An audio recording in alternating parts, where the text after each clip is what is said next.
Brady, how are you doing over there? Are you going to be okay? Do you need a hug?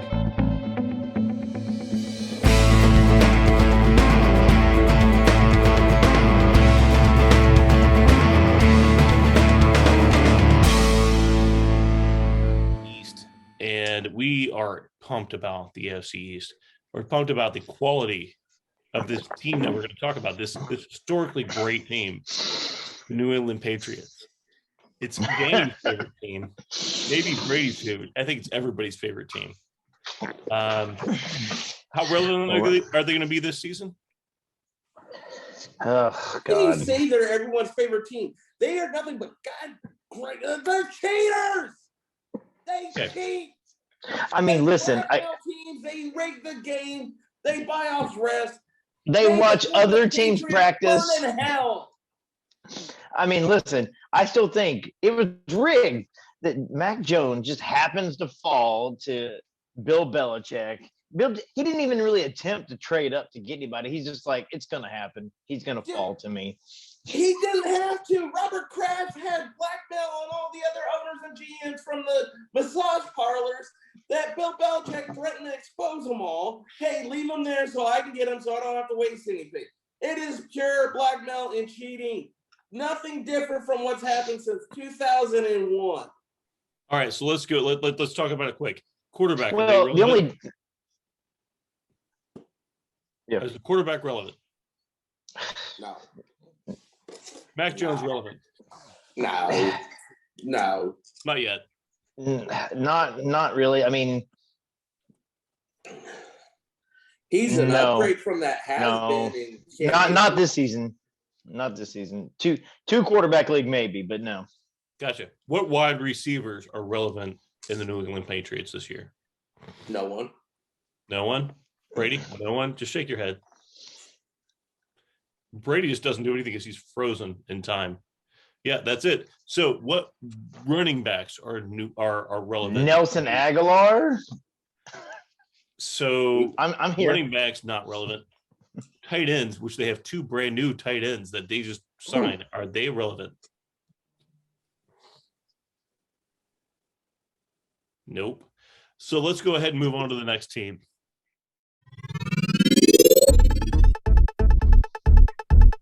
The Miami Dolphins have a brand new high quality offense led by very talented and very reliable Tua Tagovailoa. This is going, I say this, but I don't believe it. The issue is that actually I think that their wide receiving core is amazing. I think the running back core is terrible. And I think Tua is questionable in his skill set. Prove me wrong. Danny, Brady, your job is to prove me. You gotta prove that Tua is good. Danny, your job is to prove that Tua is bad. Ready? Go. I don't have to prove it. He's already proven it for me about how bad he is. He's coming to the league, took over a team that was on the verge of going to the playoffs, and then kept them out of the playoffs. This is a guy that struggles to pass the ball. I mean, he doesn't know how to run the offense. And now you take Fitzpatrick out of there, who could have mentored him to make him somewhat better his sophomore year. And he's not the guy. I've been saying this. When he got drafted, he was overrated. The kid is not what everyone expects him to be. He is not the quarterback of the future. He's not the quarterback for Miami. Miami blew it when they drafted him. His numbers are atrocious. What wins he's had have been because of his defense, not because of him and the way he managed that offense. And here's the sad part. He has weapons. So tell me about those weapons. Tell me why Danny could be wrong based on those weapons. Okay, so Jalen Waddle, Devontae Parker, Harris Hilton.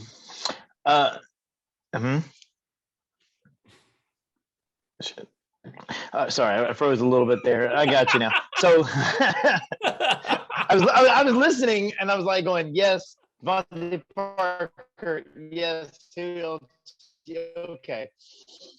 Oh no, you're doing so well. Here's the thing. Proving Danny's Okay. doing very well already. Listen, all the positives. Why could Tua be good?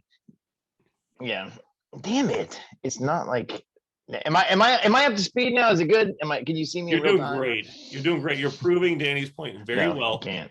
If you are the protector of Tua, you are showing why the Dolphins are irrelevant right now. Jesus Christ. All right. I can't even talk about it. I'm not even in real time yet. So you are real time, believe it or Yeah, not. you're I'm in literally real time. watching every movement you make. You don't think you are, but we see it. You might think you're frozen. You're not. You're doing very well. You're just ice cold. No, I like you guys are frozen to me. So who are the wide receivers? No, I'm ready. I'm ready to talk as soon as you're still being recorded. We heard every word that you guys. said. You're in real time. Yeah, we're watching. But I can't. You're live. I don't know. You guys are frozen to me, so I just assumed I'm frozen. Oh no, we can see everything you're doing. It's great. Now you're well. There you go. Anyways, you just tell me if I'm frozen. We will. Oh yeah, we will. Oh God. Anyways, so looking at if you think about Tua, why could he be good? Well, I mean, you saw what he did at Alabama when he had talent around him. He was coming back off of an injury, his injury that sidelined him for the rest of his season. This was his first time back. Usually, guys are not good their first year back. They've now done everything they can for him to succeed. They've given him weapons. He's got Will Fuller. He's got Devontae Parker. They got Jalen Waddle now. He's got Mike Gesicki. That's a they've lot proven of that talent. the That's a offense lot of can talent. score. You admit that's a lot of talent. That's a ton of talent, right? Oh yeah, it's a ton. If he's not great, there's a problem. If he cannot succeed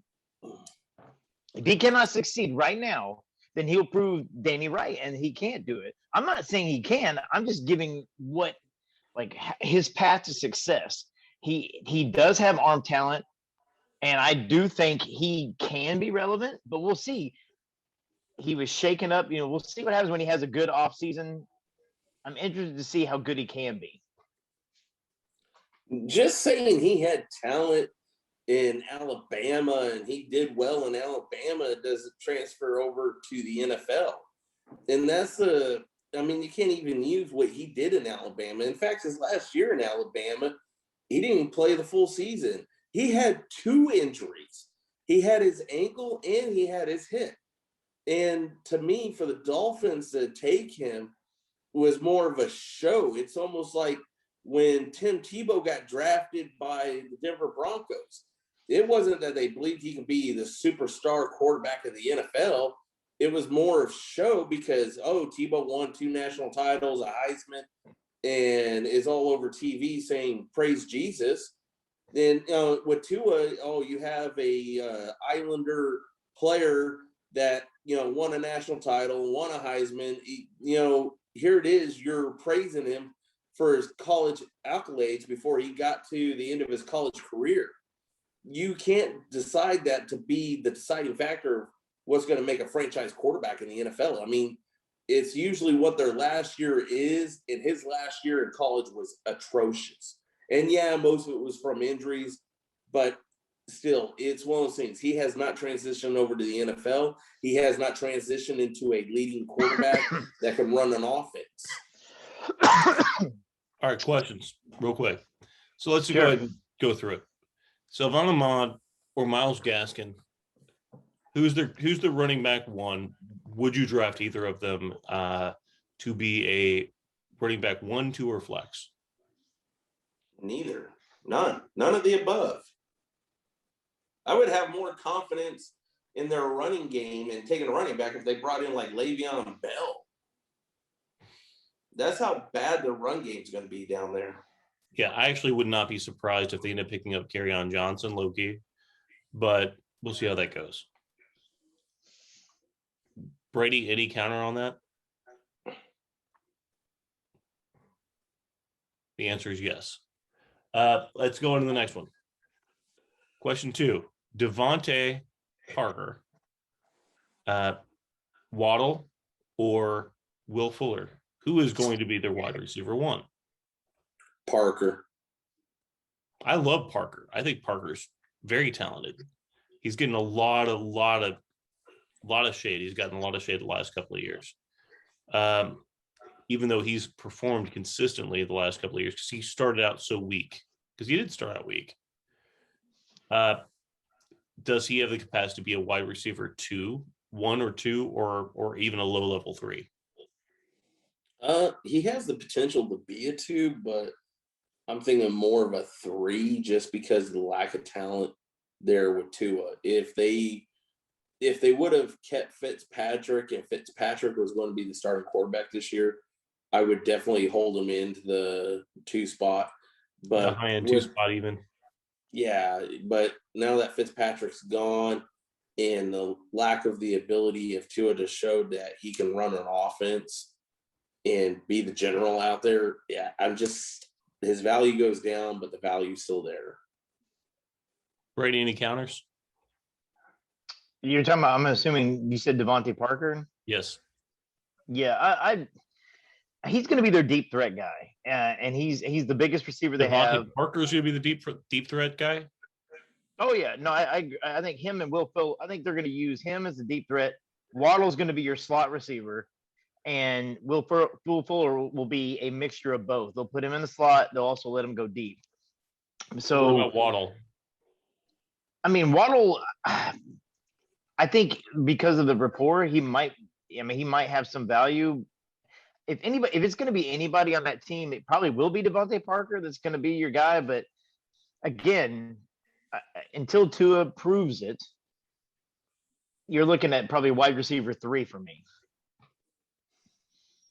It's interesting that Fuller right now is being drafted ahead of Devontae Parker. Devontae Parker, I've seen as low as 108, depending upon the league that you're talking about, or the ADP, which is super low for me.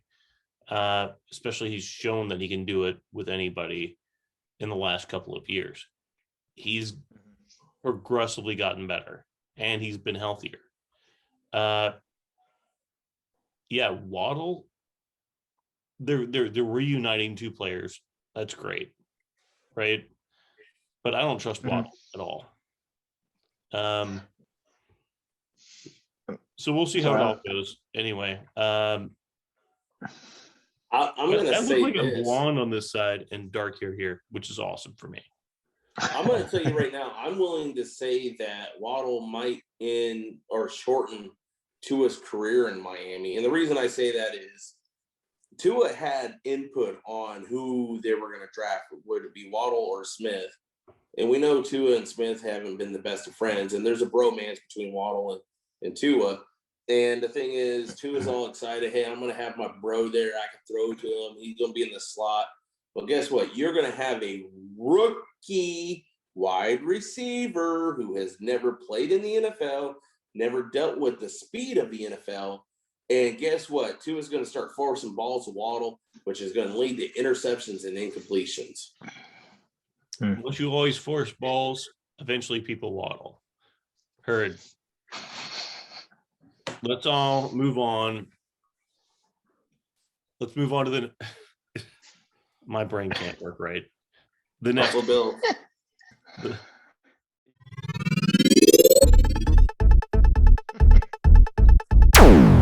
Let's talk about the New York Jets with the AFC East.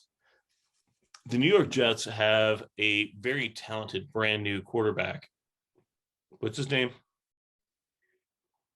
I don't know, because you said talented. I only know that they got Zach Wilson, but I don't know who you're talking about with talent. Right. Sorry. Exactly. All right. So their wide receivers are. They got they got Tyrell Williams. They got Brashad Perriman. No, Perriman nobody really of interest. Really, they have Marvin Jones, I think now. Wait. Scratch that. Hold on. I'll look it up. I'll make it easy. They have no one. I'm sorry. I totally blanked. That was actually Detroit Lions that got that. The Jets actually have Corey Davis, Jamison Crowder, and they drafted Elijah Moore. Right. So all the guys you don't care about. I don't Exactly. trust you. I don't even trust Jameson Crowder anymore on the Jets. Well, if Jamison Crowder gets cut, because Elijah Moore is a slot receiver, if Crowder gets cut, I might have some late round interest in Elijah Moore just to see what he can do. Jameson Crowder is the only value that the Jets have had over the last 3 years. And they're talking about cutting him to save money because they can save, I think, like $2 million or something like that if they cut him right now. Wow. Which I would be fine with. You know what? Yeah. F the Jets. Let's go on to the next team. Yeah.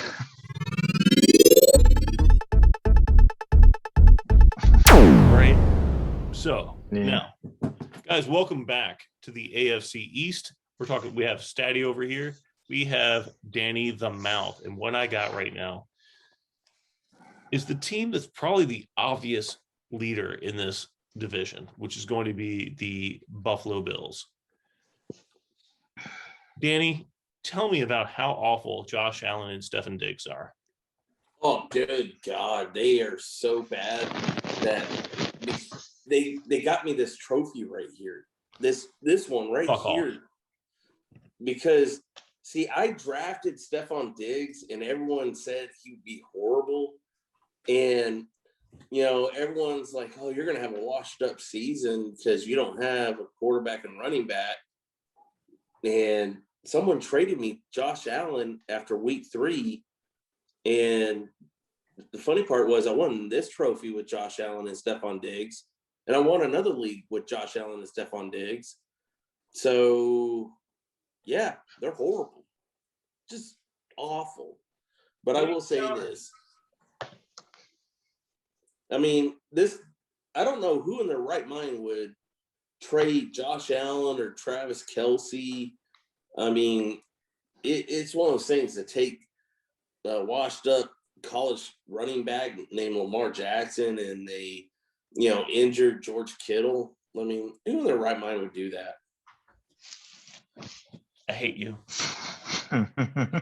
Brady, any counters to what he's saying? Do you believe that Diggs and Allen are a top end stack this season? Come on. Oh, I mean, yeah, definitely. They suck. I mean, no, they. I mean, Josh Allen. I think we saw his absolute ceiling, man. He was so good last year. I think that's it. I think that's basically the ceiling for him. If he can do that again next year, that's awesome. I don't know if he will do it again next year, but he's going to have same thing with Lamar Jackson. He's got rushing upside. So he's always going to be relevant. His arm's gotten better. And with Diggs there, Diggs was the missing piece for them to make a deep run like that. So I like it. I like Diggs. He's a top 3 wide receiver right now. I don't know that I agree that is his upside. I actually think that he has MVP potential in him, which he was very close to that position last season. I think that Josh Allen still could be. He has enough of an arm. He is getting smarter about picking up what he's going to be doing. That I think he could, and he's picking out his targets. Like he made Beasley valuable in stints last season. He couldn't make valuable though. Singletary or Zach Moss. So I think the running game is done. You're saying a quarterback that just went completely off is responsible for the downfall of 2 freaking running backs? No. Is there a running game for Buffalo other than Josh Allen? Is there a running game? No, I'm not blaming Josh Allen for it. I'm saying that Josh Allen is their running game. And here's the thing is, a lot of people wrote off Stephon Diggs, and I believed in the guy. And when I heard he was going to Buffalo, Stephon Diggs.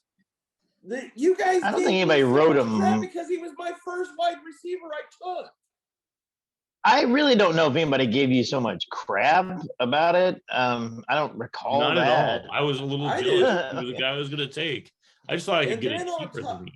Then on top of that, you guys are undervaluing Beasley. I think Beasley was one of the best wide receivers in Dallas, and when he got to go to Buffalo, I mean, I knew the potential was there. It's just they had to get him the ball. Dallas lost a gem. Okay, so let's break this down. Let's break down Danny's assessment. And I want to appreciate it for the value that it has. Statty, do you think it's a valuable assessment? Do you think that's an accurate statement of nobody respected the value of Stephon Diggs last season? Oh, no. I mean, listen, did we think he was going to be top 3? No. But, I mean, knowing that he would be the number 1, yeah, I mean, if you're talking about, like, he was drafted in the, I think Danny probably got him in the, well, we had a keeper league, so it was like maybe 7th round, but you're looking at, like, you know, he had that top 15 potential. Okay, so let's talk about Buffalo and what they've done and what they haven't done in this offseason so far. Now, we have Josh Allen, who was a candidate for MVP, has great ground game. He is going to have a high floor, high ceiling kind of player. We have thought that we had a limited ceiling. His ceiling is looking higher and higher consistently. Stephon Diggs, who, you know, has the long game. He was just he was the difference maker on that team. He did. He changed. Huge difference. Cole Beasley. Cole Beasley's still there. I expect him to be the slot receiver again. They ran one of the most 3 wide receiver heavy set in the league last year. No more John Brown though. No, John Smokey Brown's gone to the Raiders. He has moved on, and it's funny. So they replaced one veteran guy with another veteran guy, and now they bring in Emmanuel Sanders over there, which that's fine. Yeah. He's the third option, and he's just going to kind of come in and do his thing from time to time, and good for him. But let's talk about. So we got that going on, and we also have their very, very impactful running game that did so well last season. Oh, wait, hold on. That did not exist. No. They really did really well in improving on it in the draft. But wait, they didn't do that either. All right, so hold on. So what they did was they kept – so Devin Singletary is kind of sitting at the top of their depth chart right now in the running back position. He does more of the catching back role.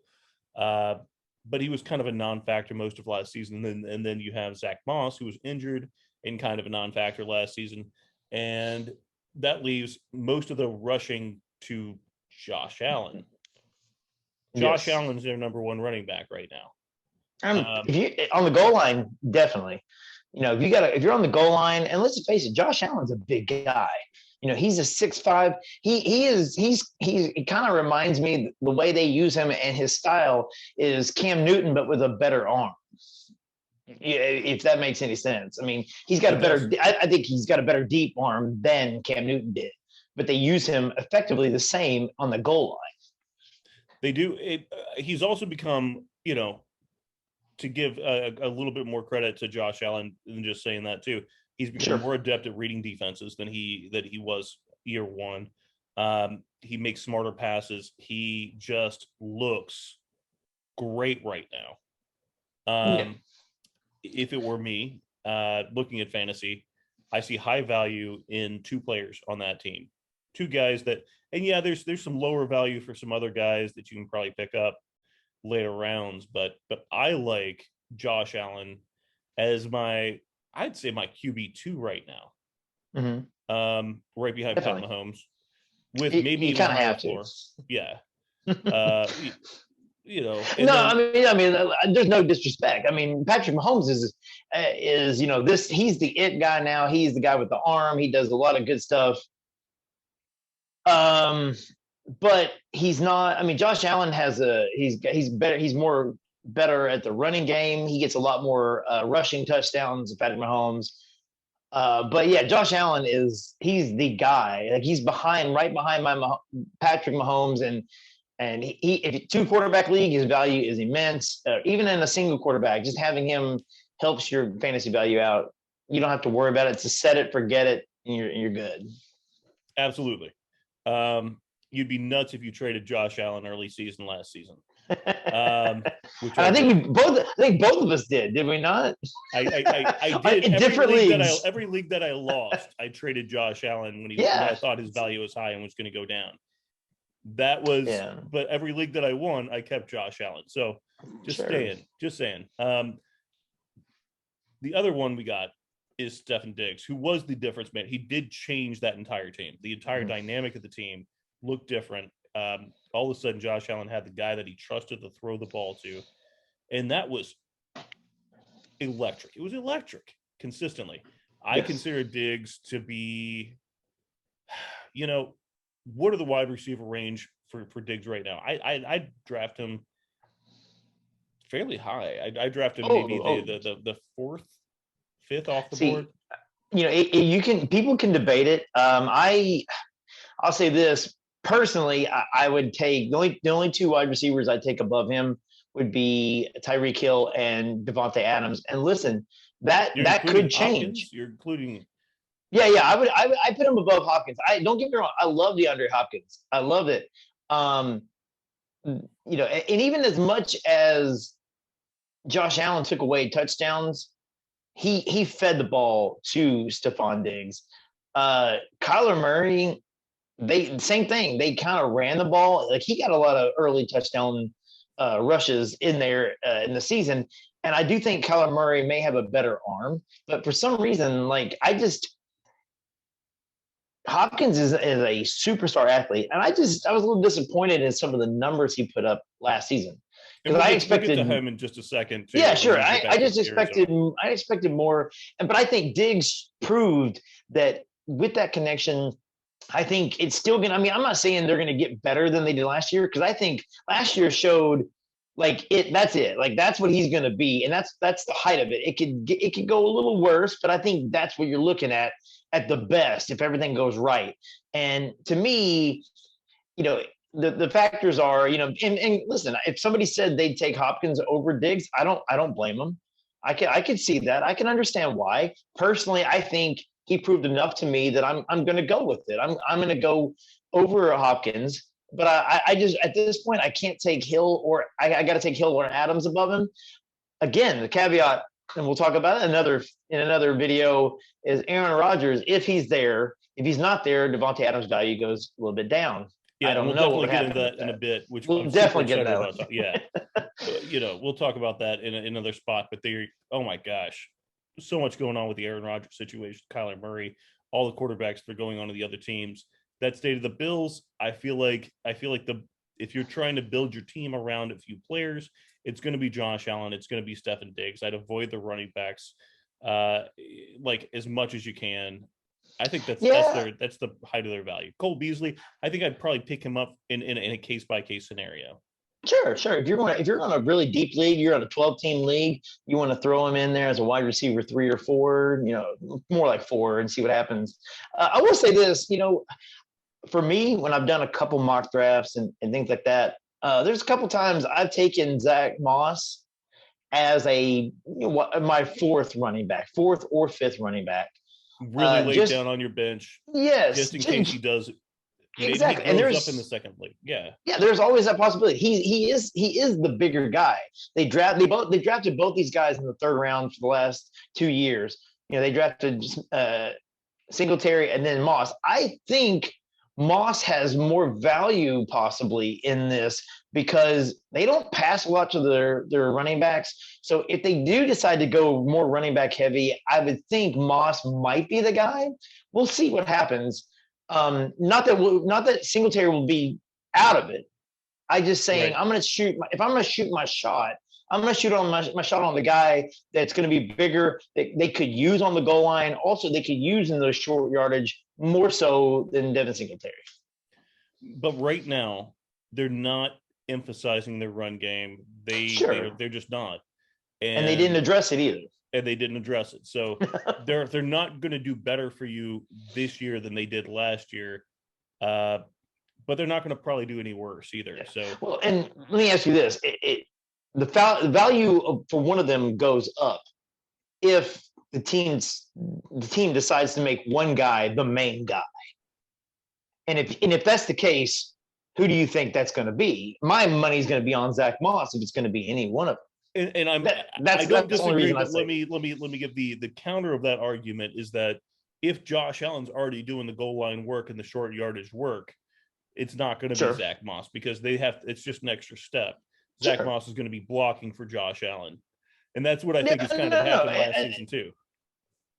And that's what I'm saying. Again, it's all that way. I always look at it is when you're that late in the draft and you're just shooting your shot on guys that you think could have that potential. Like, there's certain variables, but if it swings your way, you could have an RB. He could move up to an RB3. Something like that, and you could use as a flex option. What's really been frustrating with Singletary is they've wanted him to be the pass catching back with good hands that can make quick things happen and trick the defenses. And he has had fumbles and he has dropped passes, and he's just not that guy. He is crafty when he catches when he actually gets a hold of the ball. He's crafty and he's useful, and he'll always have his role cut out in that offense until they replace him. But I think he's got, unless he improves on that significantly next year, I think his value's gone down. I think Zach Moss's, I always worry he's going to be hurt. Sure. I question that. True. And I mean, honestly, the only reason I say anything, and again, hypothetical, you try to read between the lines sometimes, they didn't draft a quarterback. They didn't draft a running back. They didn't get a running back in free agency. So either they just tried, they couldn't, or they're kind of like, you know what? I think we're happy with one of these guys. And if they're happy with somebody, I think my money's on Zach Moss. But we'll see what happens. Fair enough. And we'll definitely see where that happens. All right.